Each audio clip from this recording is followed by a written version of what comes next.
Hello, welcome back to my channel. My name is Ifunsi, living in Spain.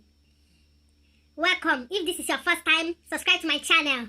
And if you are a returning subscriber, thank you so much. So today, I'm just going to react on this story that has been trending on Facebook. This story of a widow, Mrs. Precious Chibo from Benin, married to an Igbo man from Anambra State. Now the husband is late. She had a son for him, and the marriage is still about fresh, 4 or 5 years. As soon as the husband passed away, the brothers jumped in, both the stepbrothers and the brothers from same mother. They jumped in on his property, started sharing things, started grabbing whatever they can grab, leaving this woman empty-handed. According to this story, I followed up this story, and I found out that they were interviewing every one of them, and I found out that these people, they don't care. These family members, they don't care about this woman and her little son, the son of their late brother. This guy that passed away has been hustling. They were living in they were living in Malaysia. He was living in Malaysia with the wife. The brothers and sisters at home in Niger, he has been assisting most of them because he was the breadwinner of the family. But as soon as this guy came home for Christmas, he took the wife to her place at Benin, and he came back, and according to the brothers, they said the man was planning to take another wife, that he sent the wife home. But the wife said that nothing like that happened. The man didn't discuss of ending the marriage or anything. You know, I believe that is how, how African men behave. When they come home and any opportunity they see, they go and carry another woman. When they come home, they will take their wife to their people to see them. Then they will now start misbehaving during those periods until the wife returns. But the brothers took the advantage of seeing that this guy is living a reckless life, and as soon as he had a little accident, according to them, he passed away. Even before they called the wife, they rushed into the mortuary.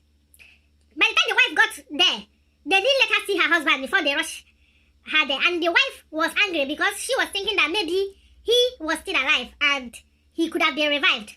But these guys, the brothers, rushed him there, and immediately they started. They sold the first son, sold his property, sold an uncompleted building, a landed property with uncompleted building inside.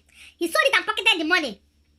The other one took his friends, rushed to his house at Asaba, and ransacked everywhere. Took the watches, the chain, the boxers, the clothes, everything. Then one of them, they also took the passports of this woman, the husband's own, the child's own, and the 2 other ones that they said the man was trying to help people travel out.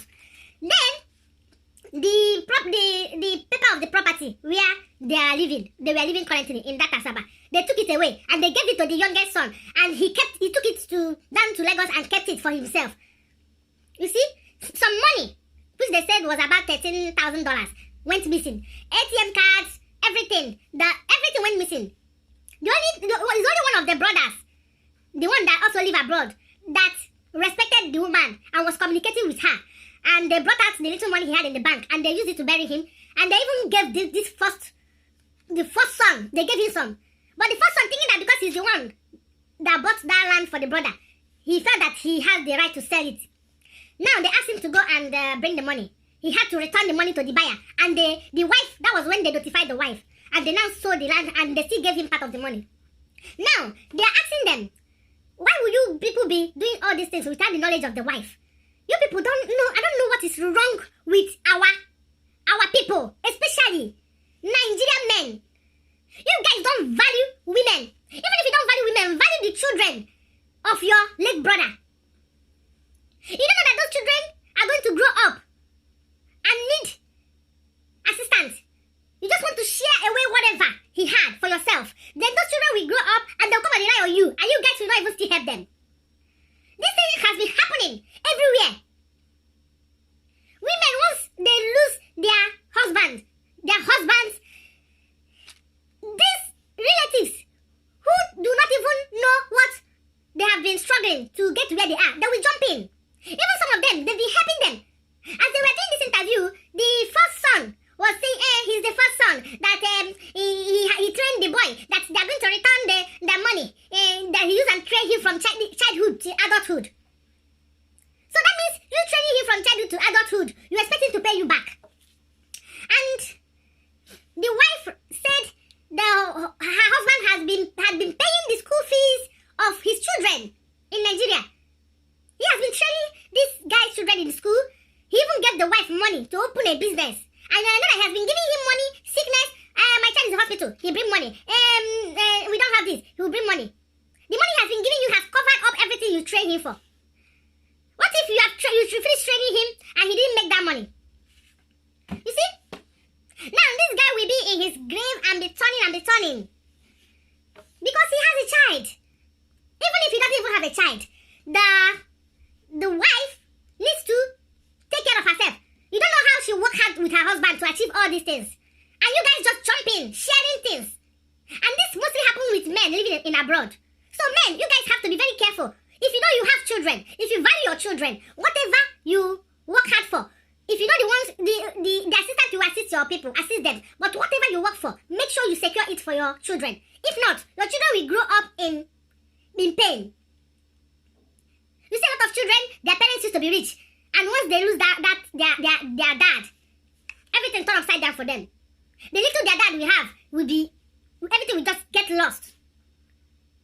Even they were saying the first son was saying that the first day they brought this woman, that he said no because she came from Benin.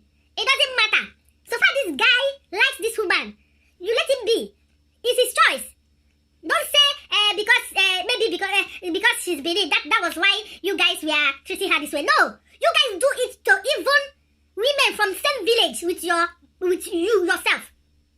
You see a man married to the same village or neighboring village or from another state that is Igbo, they will still do it to that same woman. It doesn't have anything to do with language, that she being Benin or this or that. And he was remembering that the day they went to do the traditional marriage, that he asked for a can of malt, and they did not want to give him. That it was because of what he said, that he was against the marriage. My dear, yeah, I know a lot of people wants to marry someone from same language, but that was not the reason why this woman was treated this way. So many widows in Igbo land, the properties. You would know that they are waiting for the person to buy. Once the person buy, they don't even care. Somebody is still in the mortuary. You'll be busy, running about, poking around inside the rooms, looking for papers, looking for car papers, looking for gold, looking for jewelries, looking for shoes. Even to the extent that they even took his knicker, his boxers. Hey! Not the way person don't go see. They even threw the wife away. They threw her out of her husband's house. And the first son was saying, according to the good one that lived abroad, he said the first son was telling him, let them sell the Asaba house. After he had already sold the other landed property with foundation and pocketed it, he was saying, let them sell the big house at Asaba that will worth millions. That worth up to 70 million. Let them sell it. And they will now take like 10 million out of it and build a small house for the woman and her son. That the house is too big for that woman. Can you imagine? Can you imagine? You work very hard with your husband and something happened which no one knew it would ever happen. Something sad. And the next thing, people from nowhere jump in and they decide to sell the big house and build you a hut to stay with your son. This thing is getting out of hand. Why are men like this? Why are some men like this? Why not focus on you when you see your brother hustling? You know he's hustling for his family, his children. You can't hustle. Look away from whatever. Don't be lazy. Go and work hard for yourself. Don't always hope on somebody's property. You too can work hard and make more than that.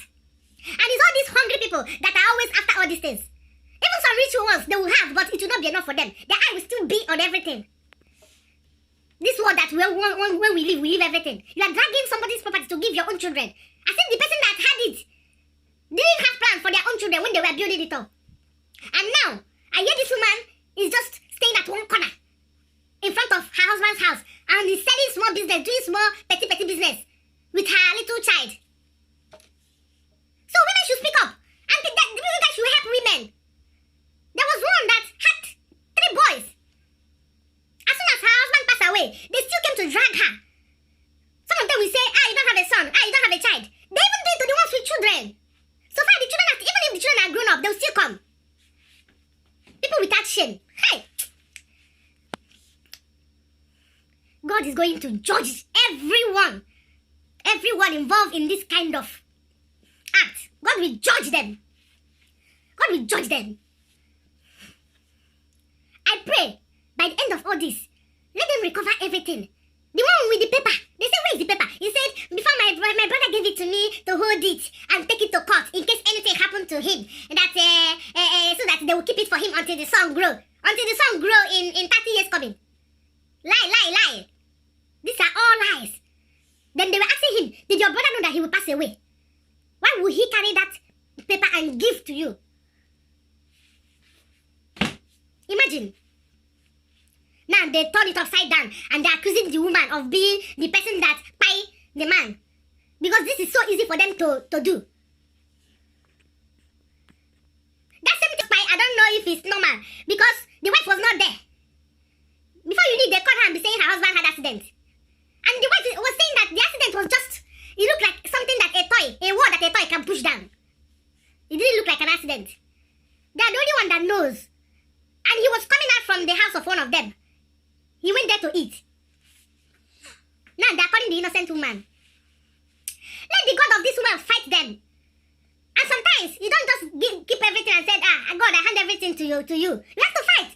When you pray, you fight. Look for any solution. If you see anybody that fights for women's rights, you go and meet them. You bring them up in social media. Let them be exposed. Expose all of them. Because this is getting too much. Once a man is gone, everything is gone. Some people will come out and be claiming that they trained the person. Some people will come out and say, hey, I'm the one that did this for him. I did that for him. When the person that has gone is no longer there to defend himself or to say no, they will say, I'm the one that bought this for him, so I have to take it back. I'm the one that gave him this, so I have to take it back. You see? He said he trained him from nursery to secondary school. Because of that, all his properties belong to him. So as it has happened, he has to take away everything from the wife and the child. While he has been training his children in school and has established the woman in the business, he's still owing him. Even after he has passed away, he still has to be paying the debts of all he did for him. And you did it for him, and he has been grateful, he has been in good terms with you, sending you money. No, it's only God that knows. If he can come out and open up of how much he has given his family, you will be shocked. If there will be some he has done without even telling the wife. Anyway, thank you for watching. And please pray for the widows. Pray for the widows. Pray for the ones that pass away. Pray for the children. Pray for everybody who is in this kind of dilemma. And pray for your husbands. For God to keep them alive. Give them long life and prosperity. So they will grow old and your children will grow up and take over from their dad. And you too, you'll be there to see things for yourself. Always put your family in prayer. Because what I'm seeing there, some things it not supposed to happen. Because if it happen, that is when you will know the kind of surroundings will surround you. Thanks for watching. Subscribe to my channel, like, comment, share, and all that good stuff.